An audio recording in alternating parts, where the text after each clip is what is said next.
시편 100편 1절로 5절까지 말씀.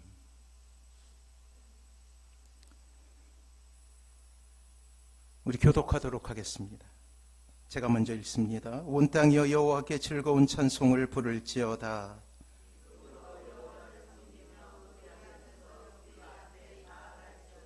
여호와가 우리 하나님이신 줄 너희는 알지어다. 그는 우리를 지으신 이유 우리는 그의 것이니 그의 백성이요 그의 기르시는 양이로다.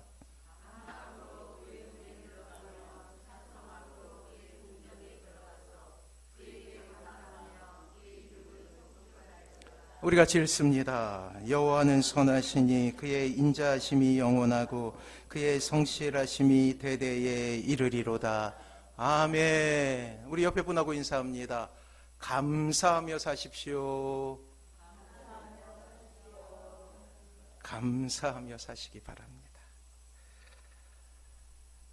오늘은 1년 동안 지켜주시는 하나님 앞에 감사하며 주님 앞에 나아가는 날입니다. 우리 설교를 듣기 전에 먼저 우리 영상 하나를 보며 또한 묵상하도록 하죠.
감사는 수동태입니다.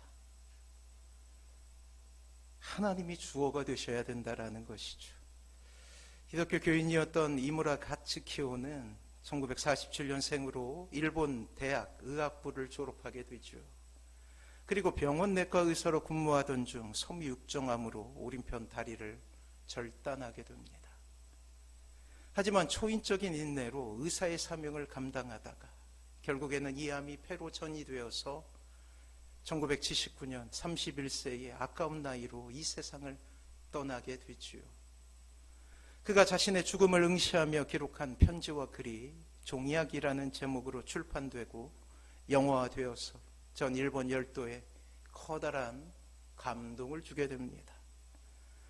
다음은 그가 남긴 짧은 글의 한 편이에요. 한번 들어보십시오. 소중한 것은 눈에 보이지 않는가 보다. 이렇게 아름답고 귀한 것에 사람들은 왜 감사할 줄 모를까?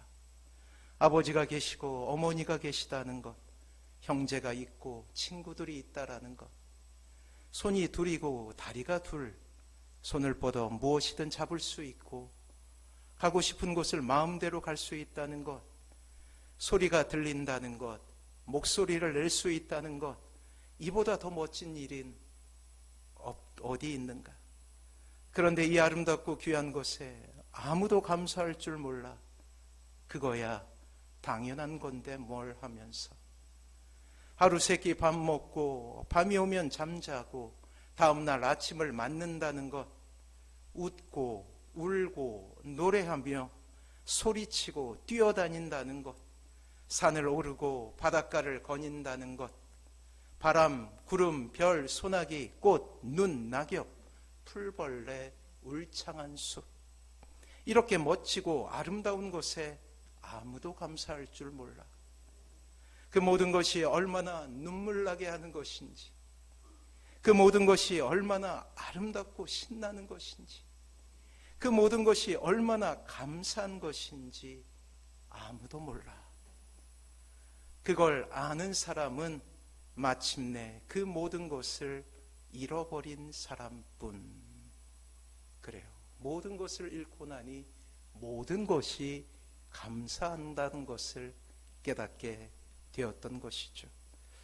사랑하는 성도 여러분, 이 땅의 사람들의 불평의 이유는 우리의 삶을 가득 채우고 있는 감사함을 찾지 못하기 때문이에요.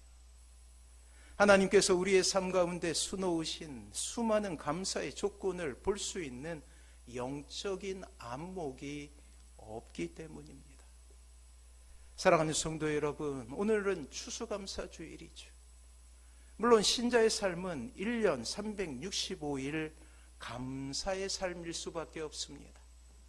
돌이켜 보십시오. 우리에게 이미 비추어진 십자가를 통한 구원의 빛은 감사로 살아갈 수밖에 없는 존재임을 우리에게 늘 이야기하고 있잖아요. 찬송가의 가사처럼 십자가 십자가 내가 처음 볼 때에 나의 마음에 큰 고통 사라져 오늘 믿고서 내 눈 밝았네 참 내 기쁨 영원하도다. 우리의 인생이 불병으로 가득 찰 때, 우리의 삶이 불만으로 물들어갈 때 신자의 눈에 비친 십자가는 다시금 우리에게 감사의 삶을 살아야 될 이유를 설명하고 있어요. 외치고 있어요. 그리고 그렇게 감사할 때 우리는 진정한 행복을 누리게 되는 거예요. 감사는 결국 나를 위한 거예요.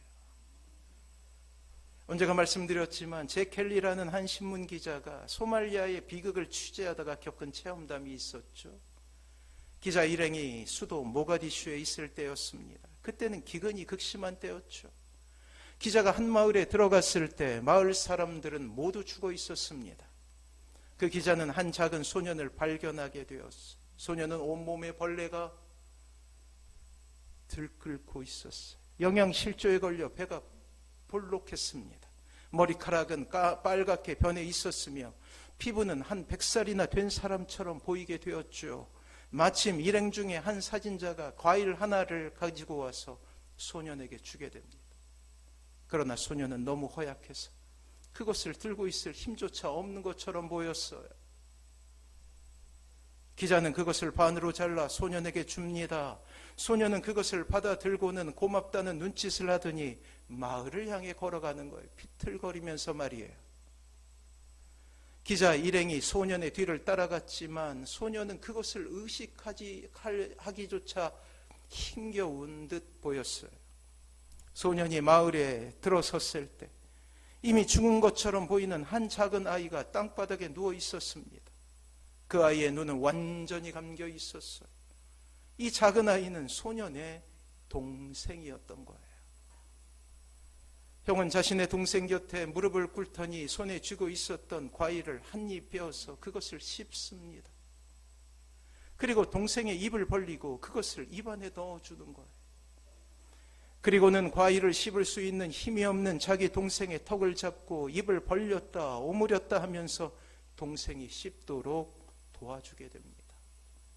기자 일행은 그 소년이 자기 동생을 위해 보름 동안이나 그렇게 해온 것을 나중에야 알게 되었어요. 며칠 뒤 결국 형은 영양실조로 죽게 되었죠. 그러나 그 소년의 동생은 끝내 살아남을 수 있게 되었어요. 가장 처절하고 고통스러운 삶 가운데 희생은 한 생명을 살리게 됩니다. 그 생명은 감사함으로 이 세상을 살아가게 되겠죠. 사랑하는 성도 여러분, 누군가로 인하여 덤으로 사는 인생의 모국어는 감사인 거예요. 사랑하는 성도 여러분, 이 땅의 모든 신자는 누군가로부터, 누군가로 인하여 덤으로 사는 인생 아닙니까? 바로 예수 그리스도의 사랑으로 말이에요. 오늘 시편 본문은 이 땅을 살아가는 모든 신자들에게 지금 자신의 자리에서 감사드릴 것을 명령하고 있어요. 명령이에요. 그렇습니다. 감사는 신자가 이 세상을 살아가는 방법입니다. 아울러서 이 땅에 하나님의 나라가 이루어지는 방편이기도 해요. 여러분들의 가정이 점차 하나님의 나라가 되기 위해서는 결코 이 감사를 놓쳐서는 안 된다라는 거예요. 여러분들이 감사를 드리는 그 모습을 보면서 가족들은 감동을 받게 되어 있는 거예요. 하나님을 알지 못하는 형제 자매들은 뭔가 다른 사람이라고 고백하게 되는 것입니다. 여러분들의 이웃은 여러분들의 그런 모습을 보면서 참으로 부러워하게 될 거예요. 사랑하는 성도 여러분, 신자 안에 있는 믿음은 우리의 모습에 보이지 않아요. 우리의 눈에 보이지 않죠. 그래서 겉모습을 보고 그 사람이 믿음 있는 사람인가 믿음이 없는 사람인가를 분별하는 것은 결코 쉽지 않습니다. 하지만 이 믿음을 극명하게 보여주는 것이 있으니 그것은 바로 감사라는 신자의 언어요. 감사라는 신자의 삶의 태도라는 거예요. 오늘 본문은 감사를 잃어버려 결국 행복을 잃어버린 우리를 향하여서 시편의 시인이 이렇게 촉구하고 있어요. 3절과 4절 말씀 우리 같이 한번 읽어봅니다. 시작.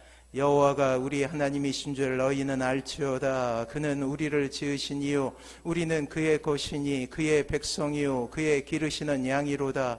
감사함으로 그의 문에 들어가며 찬송함으로 그의 궁정에 들어가서 그에게 감사하며 그 이름을 송축할지어다. 아멘. 오늘 시인은 시편 100편 말씀을 통해 하나님께서 목자가 되어주신다 말씀하고 계셔요. 놀랍게도 주님께서도 이와 비슷한 말씀을 하신 적이 있어요. 요한복음의 말씀이죠.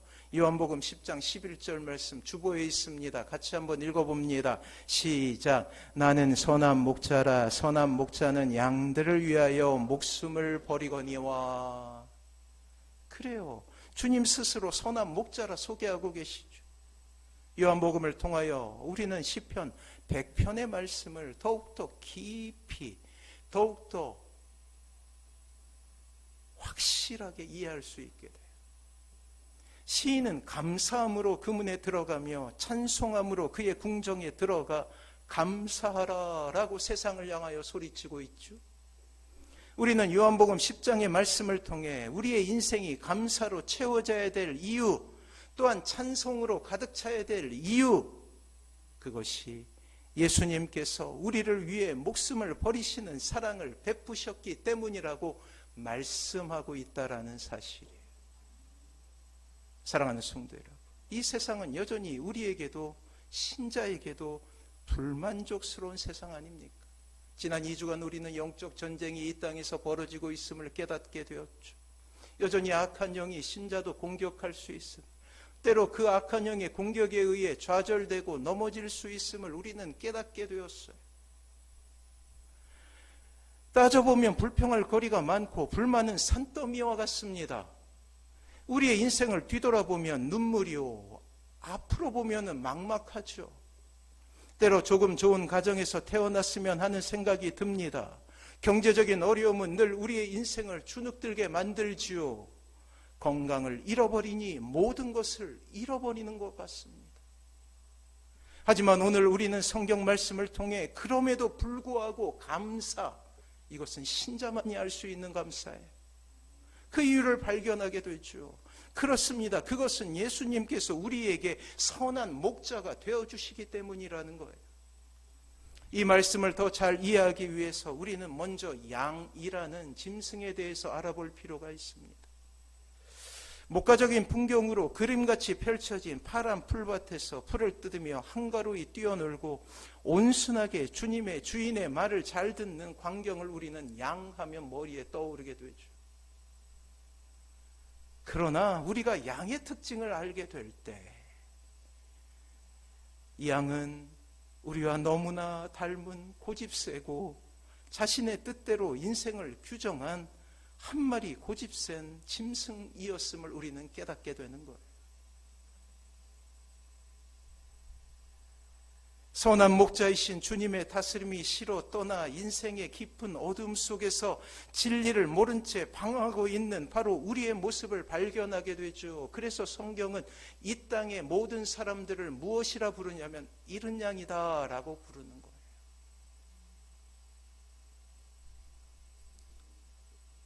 좋은 꼴로 먹이시고 쉴만한 물가로 인도하시는 그 주님의 사랑을 거부하고 의도적으로 다른 길에 서서 결국 방황하고 있는 우리의 모습 아닙니까?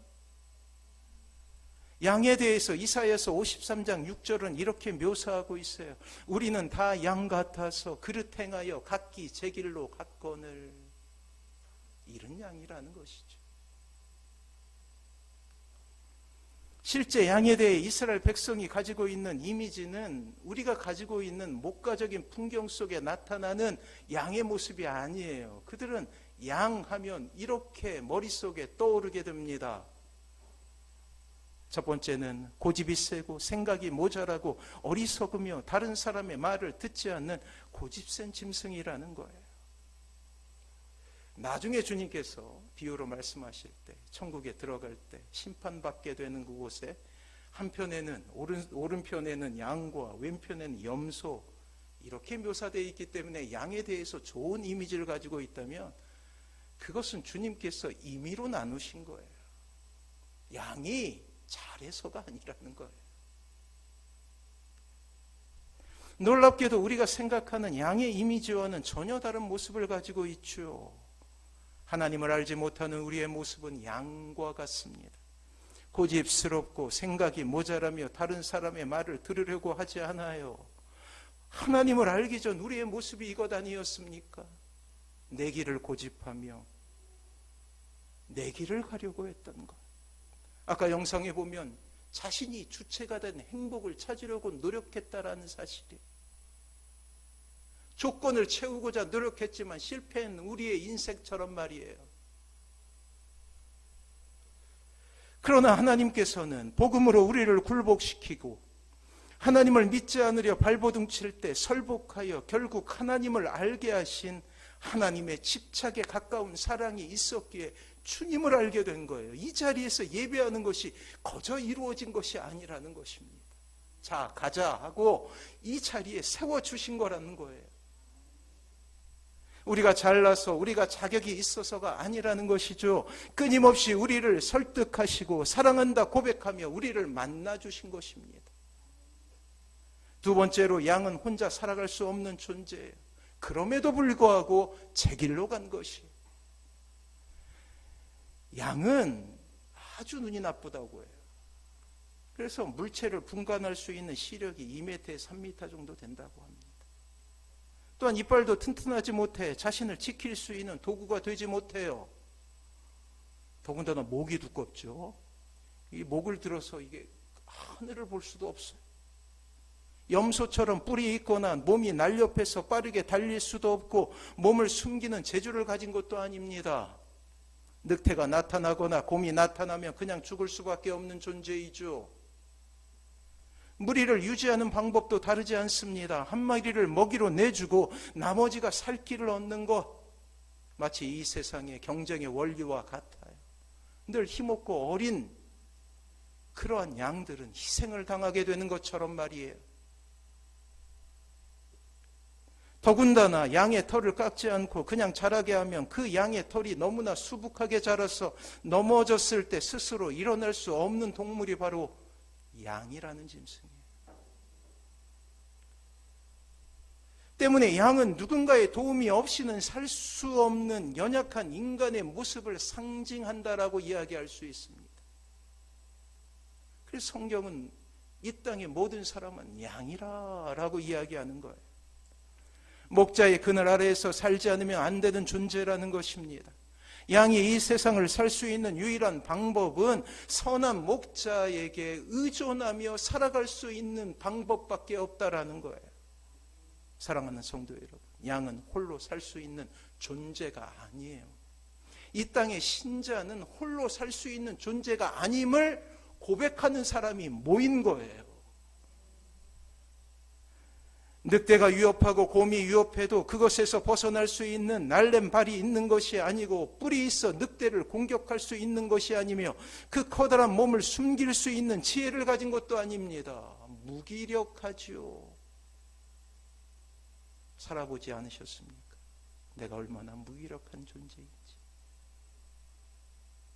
성경은 양이라는 동물을 통해서 이 땅에 자신의 모습을 살피라라고 표현하고 있어요.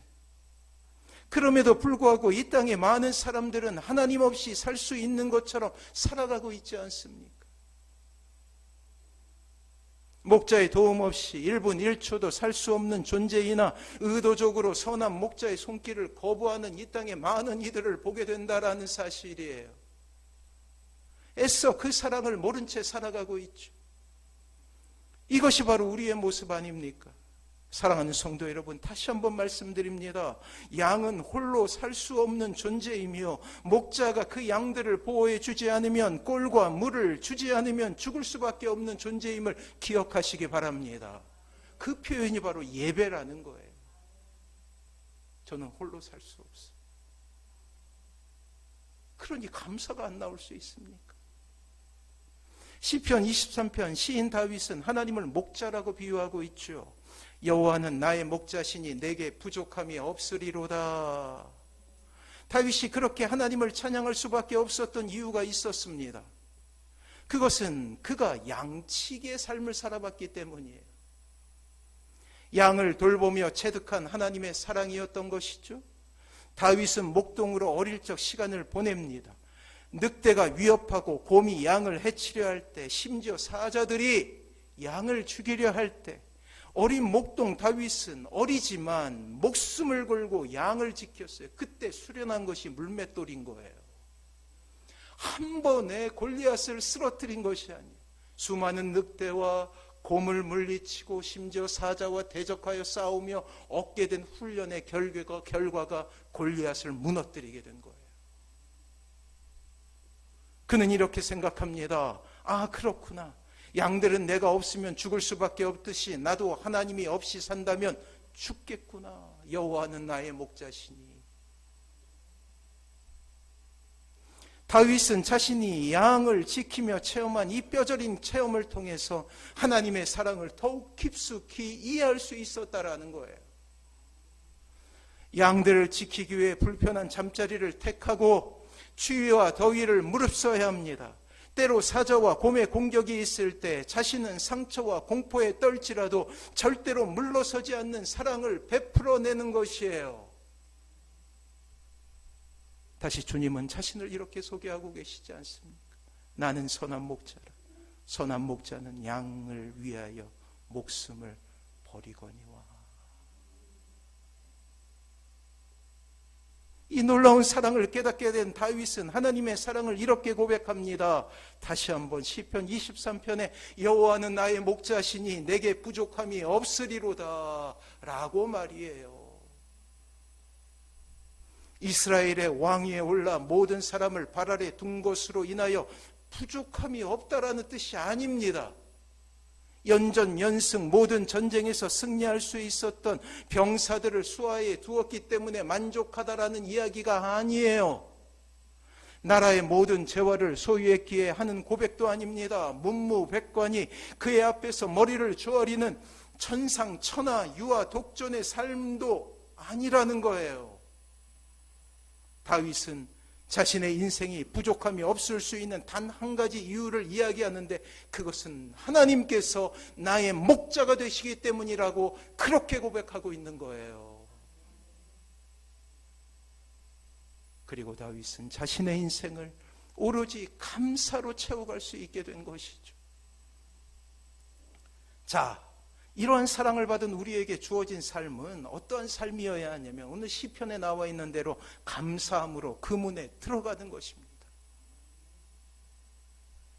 이스라엘의 목동들은 밤이 되면 울타리 안으로 인도하게 돼요. 짐승들을. 이 늑대가 있고 곰이 있어서 울타리 안으로. 그래서 이제 돌로 울타리를 만들게 돼요. 그래서 늑대도 곰도 그곳을 지나가지 못합니다. 흉악한 짐승들에게 양을 지키기 위함이죠.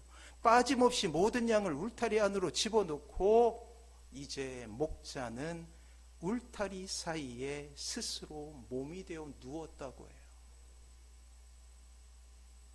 문이 따로 있는 것이 아니라 스스로 문이 되어서 목자가 그곳을 지켰던 거예요. 늑대가 오고 곰이 오면 가장 먼저 공격의 대상이 누가 되는 거예요? 목자가 되는 거예요. 사나운 짐승이 찾아오면 몸으로 막아 양을 보호하지요. 그 어떤 흉악한 도적도 스스로 문이 된 목자를 넘어가지 못하면 양들을 도적질할 수 없습니다. 이제 양은 이 문을 지나가며 자신을 지키는 목자에게 감사할 수밖에 없는 거예요. 아, 목자가 나를 또 지키겠구나. 생명을 걸고 자신을 지키는 그 사랑을 알았기 때문이죠. 그렇게 시인은 이렇게 고백합니다. 감사함으로 그 문에 들어간다. 그래서 이러한 표현이 나오게 되는 거예요. 더군다나 우리는 요한복음을 통해서 더욱더 명쾌한 해석을 들을 수 있게 되죠. 아주 충격적인 말씀을 듣게 되는데 요한복음 10장 7절에 보면 이런 말씀이 있어요. 주보를 참조하십시오. 우리 같이 한번 읽어봅니다. 시작. 그러므로 예수께서 다시 이르시되 내가 진실로 진실로 너희에게 말하더니 나는 양의 문이라. 아멘. 스스로 양의 문이라고 고백하신 거예요. 악한 영의 세력을 내가 막겠다라고 표현하신 거예요. 주님 자신을 양의 문이라 그렇게 말씀하시죠. 사랑하는 성도 여러분, 구원받은 여러분은 양의 문을 통과한 사람이라는 거예요. 그래서 감사함으로 살아갈 수밖에 없는 존재여야 한다는 것입니다. 여러분들의 모국어는 감사입니다. 이 모국어를 잃지 마십시오. 그 보혈의 피를 통해 정결해진 사람이며 이제 악한 영은 더 이상 여러분을 정죄하거나 해칠 수 없게 된다라는 것입니다. 그렇습니다. 양의 문을 통해 우리는 안전한 울타리에 살게 된 것이죠. 사랑하는 성도 여러분, 양의 문을 통과할 때마다 우리는 이렇게 살아야 되는 거예요. 감사함으로 그 문에 들어가며 감사로 살아요. 매일매일 감사일 수밖에 없는 이유, 365일 감사일 수밖에 없는 이유, 평생 감사할 수밖에 없는 이유는 우리가 양의 문을 통하여서 울타리로 들어갔기 때문이라는 거예요. 매일매일 양들은 아침 저녁으로 그 문을 통과해야 하죠. 그 문을 통과하며 감격하게 되는 것입니다. 이것이 1년에 단 한 번 추수감사절에만 감사한 것이 아니라 매일매일 그리했다고요. 매일매일의 삶이 감사로 채워져야 될 이유가 여기 있다라는 것입니다. 예수님이 양의 문이 되어 주시기 때문이라는 거예요. 이 한 가지 사실로 우리의 감사는 365일 감사여야 된다라는 거예요. 항상 감사여야 된다라는 거예요. 평생 감사여야 된다라는 거예요. 이것을 잃으면 다 잃어버리는 것입니다. 사랑하는 성도 여러분, 오늘도 울타리 사이 차디찬 바닥에 누워 친히 문이 되어주신 주님의 사랑이 우리를 감격하게 하지 않습니까? 이 자리에서 나와 예배하는 것, 같은 목소리로 찬양할 수 있다라는 것. 울타리에 있는 양들만이 경험할 수 있는 놀라운 행복이라는 거예요. 그래서 모든 예배는 감사입니다. 모든 예배는 감격, 즉 격한 감정이라는 거예요.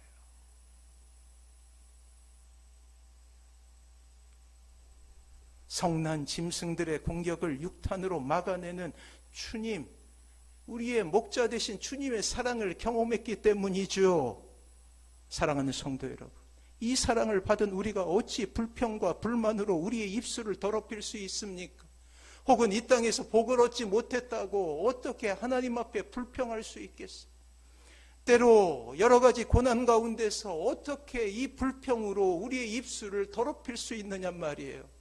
주님께서 우리를 위해서 목숨을 버려 주셨는데 말이에요. 잘 기억하십시오. 신자는 행복하기 때문에 감사한 사람이 아니라 감사하기 때문에 행복한 사람임을 말입니다. 세상 사람들도, 하나님을 알지 못한 사람들도 행복하면 감사하게 돼 있어요. 이것은 누구나 당연히 그리하는 것입니다.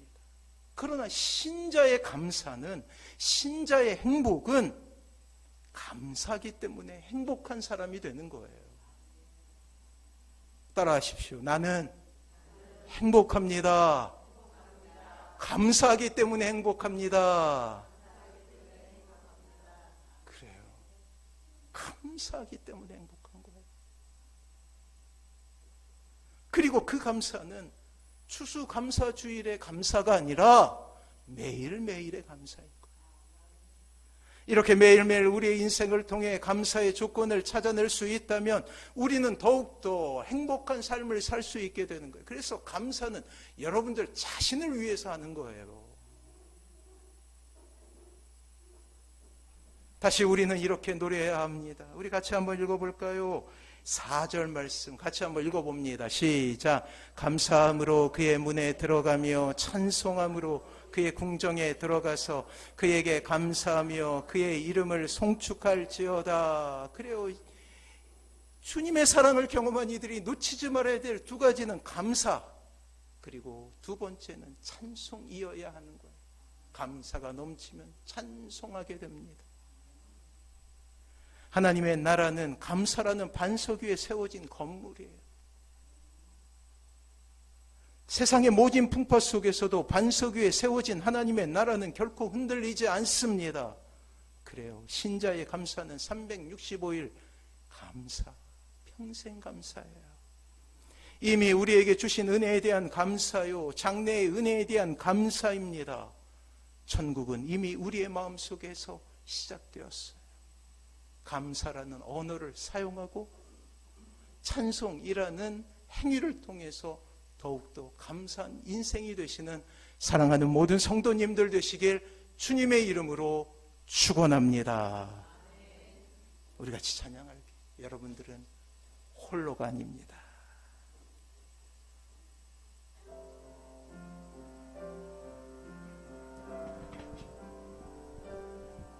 그대 폭풍 속을 걷고 있을 때, 비바람을 마주해야 할 때, 불빛조차 보이지 않아도 그대 혼자 걷지 않을 거예요. 두려움 앞에서 하늘을 보아요. 외로운 그대여 걱정 마요. 꿈꾸는 그 길을 또 걷고 걸어요. 그대 혼자 걷지 않을 거예요. 우리 목소리 높여서 그대 폭풍 속을 걷고 있을 때, 비바람을 마주해야 할 때, 불빛조차 보이지 않아도 그대 혼자 걷지 않을 거예요. 두려움 앞에서 하늘을 보아요. 외로운 그대여 걱정 마요.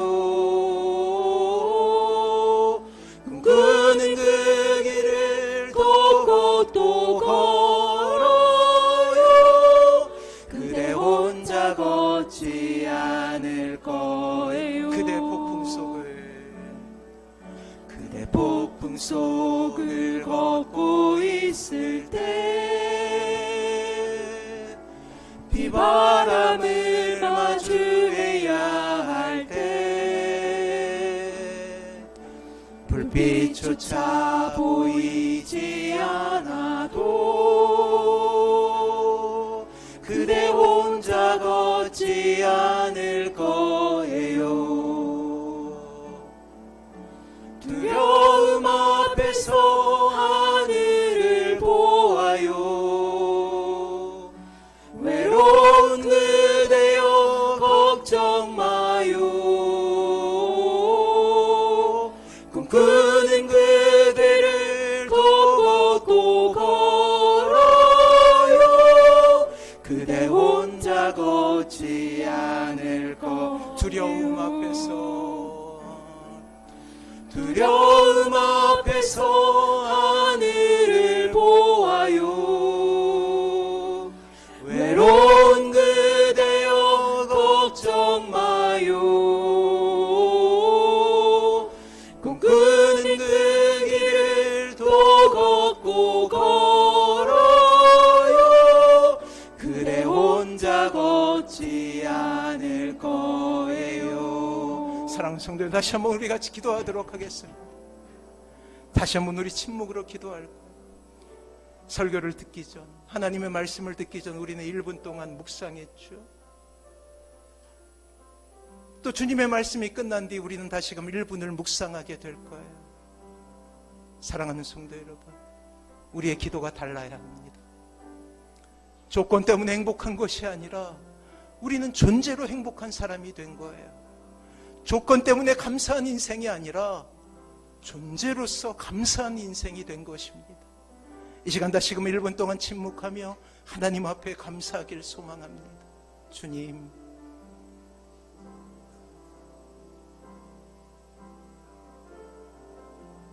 양의 문을 통과한 우리에게 그 사랑을 베풀어 주시니 감사합니다.